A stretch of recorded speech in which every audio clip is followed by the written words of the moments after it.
Assalamualaikum class. Today we are going to continue our chapter number 6 which is about the structure of an atom.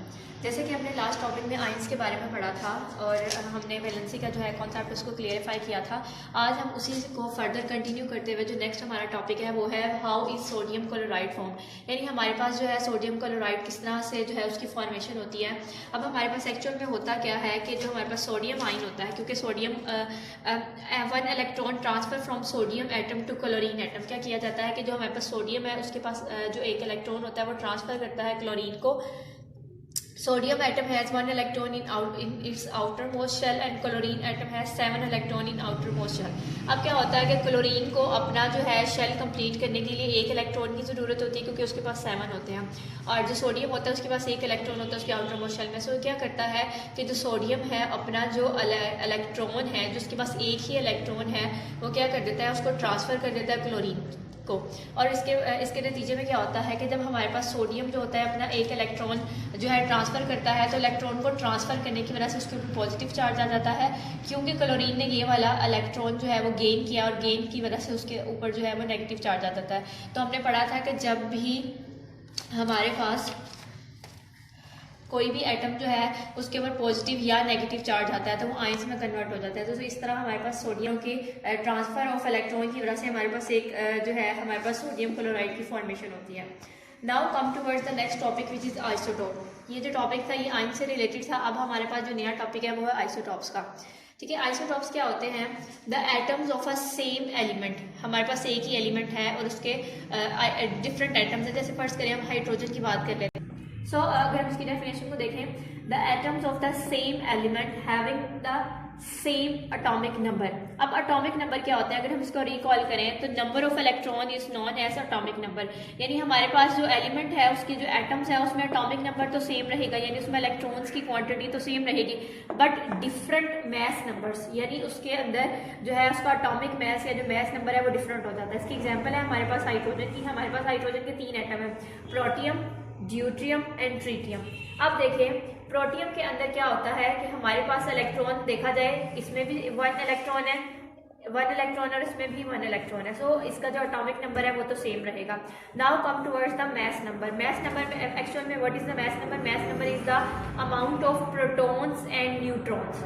सो क्या होगा कि हम अगर पहले protium में देखें तो उसके पास एक प्रोटॉन है, उसके पास न्यूट्रॉन नहीं है। Now come towards the deuterium. Deuterium में एक प्रोटॉन है और एक न्यूट्रॉन है, ठीक है, और ट्रीटियम में एक प्रोटॉन और 2 न्यूट्रॉन है, यानी हर एक एटम में जो न्यूट्रॉन्स हैं उनकी तादाद जो है वो डिफरेंट है। सो ऐसे किसी भी एलिमेंट के ऐसे एटम जिनमें जो प्रोटॉन्स तो सेम हो लेकिन उसमें न्यूट्रॉन्स की जो क्वांटिटी है वो चेंज होती रहे, इसको आइसोटॉप्स कहते हैं। आइसोटॉप की डेफिनेशन के बाद नाउ कम टुवर्ड्स द जो हमारे पास आइसोटॉप के डिफरेंट जो हैं वो फंक्शंस होते हैं, वो हमारी डेली रूटीन में बहुत सी जगह पे जो है आइसोटॉप यूज़ होते हैं। अगर हम सबसे पहले बात करें तो हमारे पास है कार्बन 14। कार्बन 14 जो है वो जो है प्लांट्स की एज को कैलकुलेट करने के लिए इस्तेमाल होता है। उसके बाद हम नाइट्रोजन 15 की बात करें तो जो नाइट्रोजन 15 है वो किसके लिए यूज़ होता है? वो नाइट्रोजन फर्टिलाइजर्स बनाने के लिए इस्तेमाल होता है। उसके बाद हम सोडियम 24 की बात करें, ये सब आइसोटॉप्स के नेम है। सोडियम 24 जो है it is use to study the calculation of the blood, circulation of the blood. हमारी जो बॉडी में ब्लड की जो सर्कुलेशन होती है उसको स्टडी करने के लिए हम जो है वो सोडियम 24 को यूज़ कर सकते हैं। नेक्स्ट हमारे पास जो आइसोटोप है वो है phosphorus 32। It is used in treatment of blood cancer and bone diseases, इसके लिए इस्तेमाल होता है। उसके बाद हमारे पास है chromium 51। Chromium 51 is use to study red blood cells in patients with blood deficiency. ऐसे पेशेंट जिनके अंदर जो होता है ब्लड की डेफिशिएंसी होती है, कमी होती है खून की, अगर उसको स्टडी करना हो, उसके कोई टेस्ट वगैरह करने हो तो हम क्रोमियम 51 को यूज़ करते हैं। नेक्स्ट हमारे पास जो नंबर 6 पे है आयरन 59 है, ये भी आइसोटॉप है।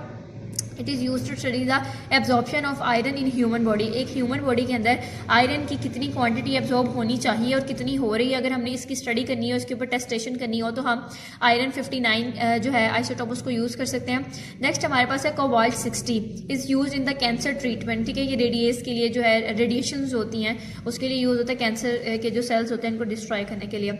नेक्स्ट हमारे पास जो लास्ट है वो है आयोडीन 131। आयोडीन 131 जो है it is use to treat a disease called goitre. Goitre जो होता है एज यू नो दैट कि हमारे गले में जो है हमारी थ्रोट डिसीज़ है गोइटर, इसमें गला जो है वो सूज जाता है, ठीक है, और मैस जो है वो फाइंड आउट होना शुरू हो जाते हैं हमारे थ्रोट के अंदर। तो ये वो डिसीज़ है, इसको जो है इसके क्योर के लिए हमारे पास आयरन 131 जो है वो यूज़ होता है। नाउ वी हैव नेक्स्ट जो हमारे पास टॉपिक है वो है मॉलिक्यूल्स एंड केमिकल फार्मूला। सबसे पहले हम देखेंगे मॉलिक्यूल्स किसे कहते हैं। अगर मॉलिक्यूल की डेफिनेशन को देखें तो we can say that a molecule is the smallest particle of an element और a compound that can exist independently. किसी भी एलिमेंट का और कंपाउंड का सबसे स्मॉलेस्ट पार्टिकल जो कि इंडिपेंडेंटली एग्जिस्ट कर सकता है, ठीक है, उसको हम उसका मॉलिक्यूल कहते हैं। इसकी एग्जाम्पल में अगर हम बात करें तो हम ऑक्सीजन मॉलिक्यूल को एक एग्जाम्पल दें तो ये देखिए ऑक्सीजन मॉलिक्यूल में दो ऑक्सीजन के जो दो एटम्स हैं, अगर ये कंबाइन हो जाएं तो ये जो है इंडिपेंडेंटली एग्जिस्ट कर सकते हैं। सो ये जो ऑक्सीजन के दो एटम्स कंबाइन हुए हैं ये इसको O2 की शक्ल में लिख सकते हैं और ये हमारे पास ऑक्सीजन का मॉलिक्यूल है। Next come towards the nitrogen. Nitrogen के दो एटम जब कंबाइन होते हैं तो वो नाइट्रोजन मॉलिक्यूल बनाते हैं, ठीक है। Now come towards our next topic which is about the chemical formula. अब केमिकल फार्मूला क्या होता है? Chemical formula is the description और describing a molecules in the form of symbols and valencies. यानी आप क्या करो कि हमारे पास जो मॉलिक्यूल्स हैं, जैसे हमने पीछे जो है ऑक्सीजन मॉलिक्यूल या नाइट्रोजन मॉलिक्यूल पढ़ा है, उनको सिंबल्स की शक्ल में लिखें और साथ ही उनकी वैलेंसीज शो कर दें, ठीक है। सिंबल जैसे अगर हम ऑक्सीजन की बात करें तो ऑक्सीजन का जो सिंबल है वो O है। अगर हम नाइट्रोजन की बात करें तो नाइट्रोजन का सिंबल जो है वो N है। और अगर हम कार्बन की बात करें तो कार्बन का जो सिंबल है वो C है। इस तरह हमारे पास जो है हर मॉलिक्यूल्स के सिंबल्स होते हैं। अगर हम मॉलिक्यूल्स को सिंबल्स और वैलेंसीज की शेप में लिखना शुरू करें तो हम उसको कह सकते हैं we are writing the chemical formula.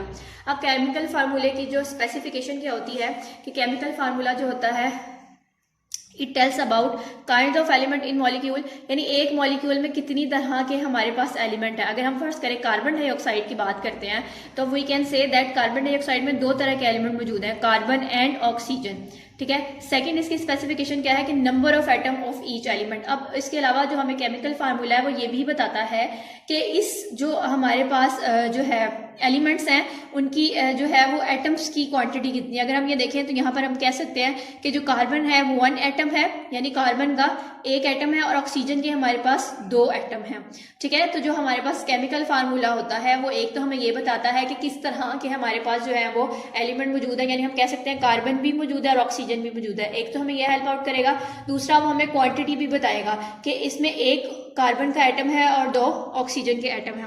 अच्छा, अगर हम बात करें कि हम लोग जो नेक्स्ट हमारा टॉपिक है वो ये है कि राइटिंग अ केमिकल फार्मूला। इसी को देखते हुए उसको समझा जा सकता है कि अगर आपने ये देखना है कि हम केमिकल फार्मूला कैसे लिख सकते हैं तो केमिकल फार्मूले को लिखते हुए आपने 2 चीज़ों को याद रखना है। एक तो उसमें सिंबल कार्बन एंड ऑक्सीजन, दूसरा जो है उसको सबस्क्रिप्ट किसे कहते हैं।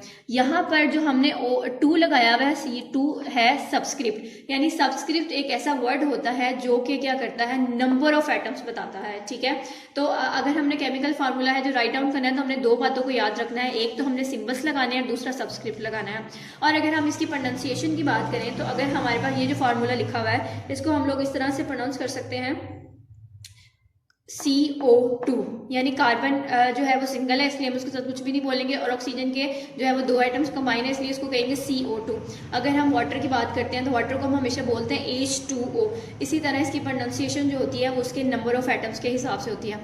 नेक्स्ट जो हमारे पास टॉपिक है वो ये है कि making a chemical formula of an ionic compound. उसकी जो वीडियो है इस वीडियो के साथ ही शेयर कर दी जाएगी कि किस तरीके से हम लोग क्या कर सकते हैं, केमिकल फार्मूलाज लिख सकते हैं आयनिक कंपाउंड के। आयनिक कंपाउंड ऐसे कंपाउंड्स होते हैं, ठीक है, कि उनके पास जो होता है पॉजिटिव और नेगेटिव जो होता है, जिस भी कंपाउंड के पास पॉजिटिव या नेगेटिव चार्ज आ जाए उस कंपाउंड को हम लोग आयनिक कंपाउंड कहते हैं। उनके आयनिक कंपाउंड्स के केमिकल फार्मूलाज होते हैं जिसकी वीडियो आपसे शेयर कर दी जाएगी।